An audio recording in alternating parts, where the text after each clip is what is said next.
This is Back Roads of Illinois server to farmers and ranchers in central Illinois and the mid. This is Back Roads of Illinois server to farmers and ranchers in central Illinois and the Midwest. We're glad you're here on today for our program. I am Cesar Delgado on today.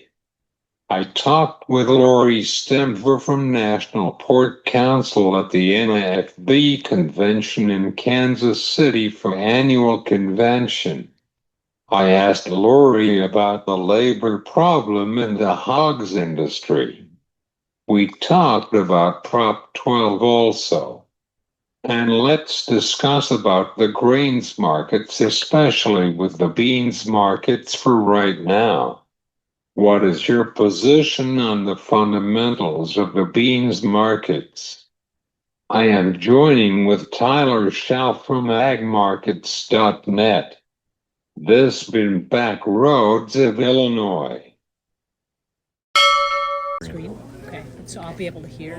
I am happy to join with Lori Stevmer from National Pork Council at the NAFB convention in Kansas City.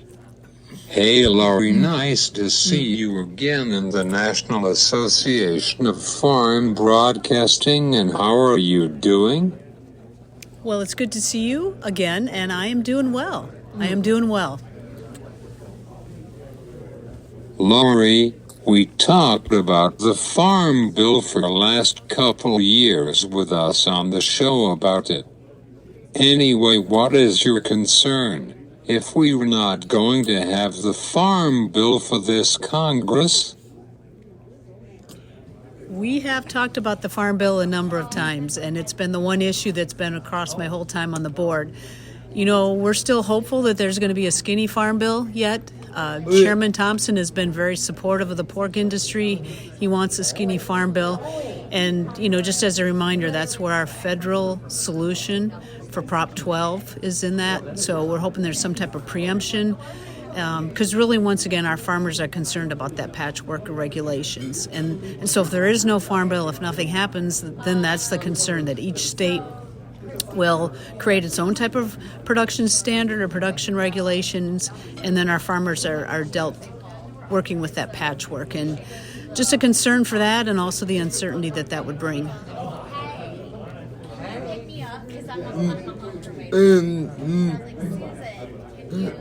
Get me from the Department of Ag office on the way, and she's like, yeah, that's fine. Yeah, so Casey didn't have to take me to Susan's house and then back for no reason, literally, except to drop me off, so he could have the car. How about the position on the Farm Bill in Congress? Well, we had some pork producers out in Washington, D.C. a few weeks ago, and once again, we're talking with the congressional staff and just highlighting the importance of the Farm Bill relative to California's Prop 12. And so while some aspects of a traditional Farm Bill were part of the big, beautiful bill, we had some funding for our animal health programs. Once again, you know, some type of federal solution for Prop 12 is what we're hoping for in the skinny Farm Bill. Right. There's been some discussion on changing the H-2A visa to a year-round worker, which would be helpful for us and allow them to work within on our farms. I would say the other thing we need to keep in mind is, you know, when to talk about a labor discussion, is just our packing plants. And, you know, obviously having workers there, they're going to process our animals are key. So any type of that labor disruption or a reduction in labor affects us not just on the farm, but also in our packing and processing plants. How many of those visas for every year, Lori? There's not really a number on those visas. Those TN visas are an application process that has to go through, and a renewal for those that after a certain time period. So there's not really a number on them. It's more or less an application by farm.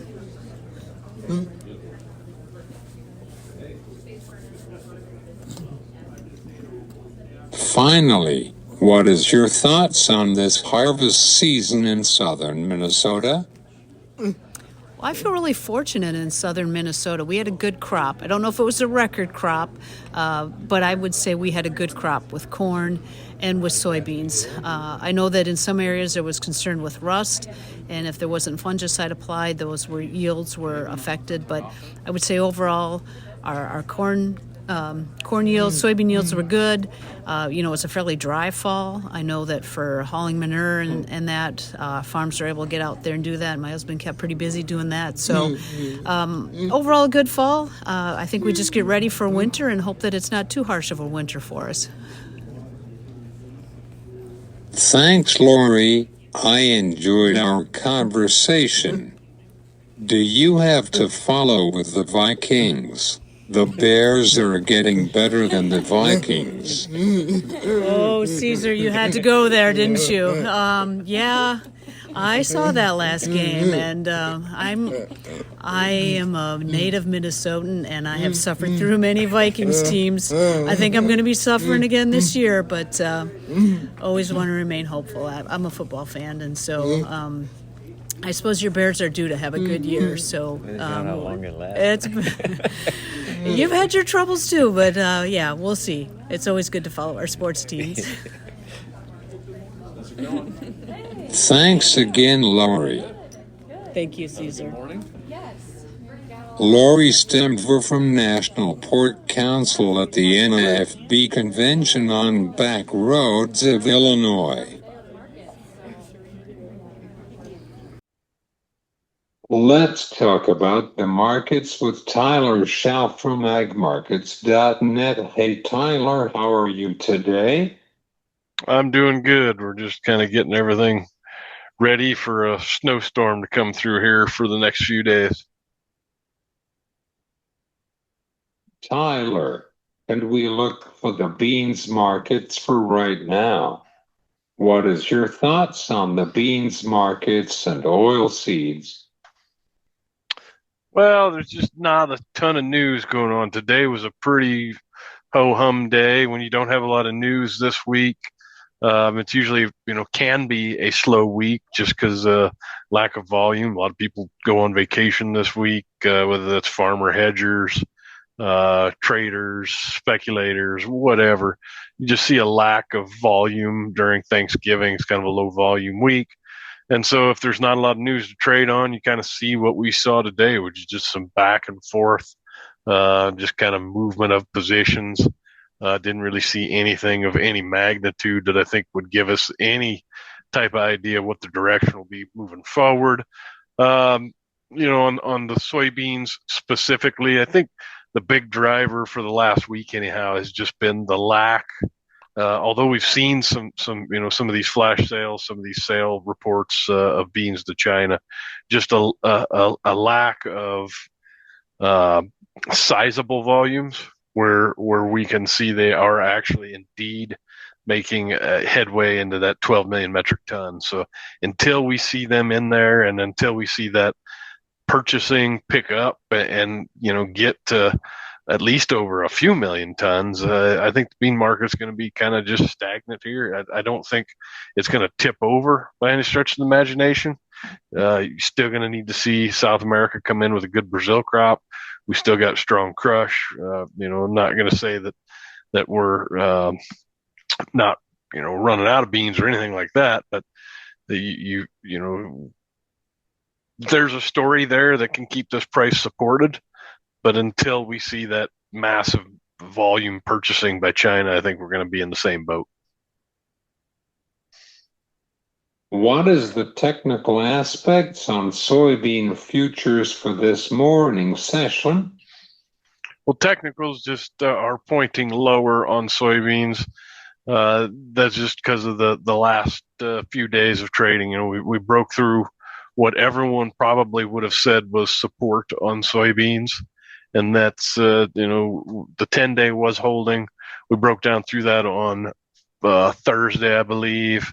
Then the 20-day was holding. We broke down to that today. We broke through it, and we closed slightly below it. So it'd be interesting to see if we can maintain our position and push higher. But it gives some cause for concern. I would argue, though, we really need to see the $11 mark hold. So January beans closed at 11.23. So short term, not friendly. Long term, we're still in an uptrending market. So I'm not too concerned about beans right now going significantly lower. But I also, we sold a lot of beans on the rally and got a lot of hedges on. And for a lot of our producers, we're well over 75% protected. So, that's why I'm not too concerned, I guess. I went to in Kansas City from NAFB convention. Everybody is not happy about the commodities markets, especially in uncertainty with China. How much of concerns about the prices of the grains? There's definitely concerns. If you're a producer, it's really tough to turn a profit and cash flow these products right now, the production on them. And that's not necessarily a function of price. We've seen prices this low as recently as a few years ago. The big difference is just input costs have just continued to inflate and balloon. And when you add those inflation, those input costs, the prices have not kept up with it. So I think it's more of a function, not necessarily that prices are so poor, it's more of a function that input costs have continued to rise while prices have remained stagnant, at least over the last few years. So yeah, I mean, it's discomforting, and I can see why there are a lot of people not happy about it. But at the end of the day, being happy or not being happy is not the job of the market. The job of the market is to efficiently price products. Yeah, it's tough for right now with these prices. What is your position on the corn markets, Tyler? Corn also has seen some technical selling here and kind of softened over the last week. Went in and put some really good pricing points in. And then, of course, we had the WASDE report that was a little bit negative and unfriendly. And we sold off, kind of had a nice little rebound Monday, Tuesday, followed by a sell-off Wednesday, Thursday, Friday, and then lost a little bit of value again today. I don't know that it's anything too major. Again, you're still seeing a pattern of where we're putting in higher highs and higher lows. But I do think, we've got kind of a trend that developed there when we put in the low in August. And I would argue that we need to see D's corn holding that 420 area, which would be in that 430, 432 level on March. So we need to see some buying emerge, and it'll be interesting to see what happens as we move through the next few days and weeks. Of course. How is the cash grains markets for this afternoon in North Dakota? And how are the technical aspects on the feeder cattle for delivering contracts? Well, so there are no deliveries on feeder cattle. It's all cash settled. Technicals on cattle look bad. It's an ugly market. We were limit down again, locked limit. It's the only one that traded, so it's not good in the cattle markets right now today. How about the lean hogs markets today? Lean hogs caught a little bit of a break. Lean hogs are still what I would consider to be in a downtrend. They've been really struggling to get through that 10-day moving average. There's been a ton of selling there. And so just kind of push that down. You kind of got to think with the cattle market getting beat up the way it is, maybe that will be a little friendly to hogs. Maybe some spreading of live cattle and hogs. You might see some unwinding of some of those positions, and that might be friendly to the hog complex. Do you have any final thoughts on the fundamentals on the grains markets? No, I mean it's probably going to be a slow week. Be ready. Be ready to make some sales. We'll get some news. We'll see some. See some weather stories develop in Brazil, and the market will react, and you'll have some opportunities. But the only way you get stuff done is if you have a plan and you put it in action.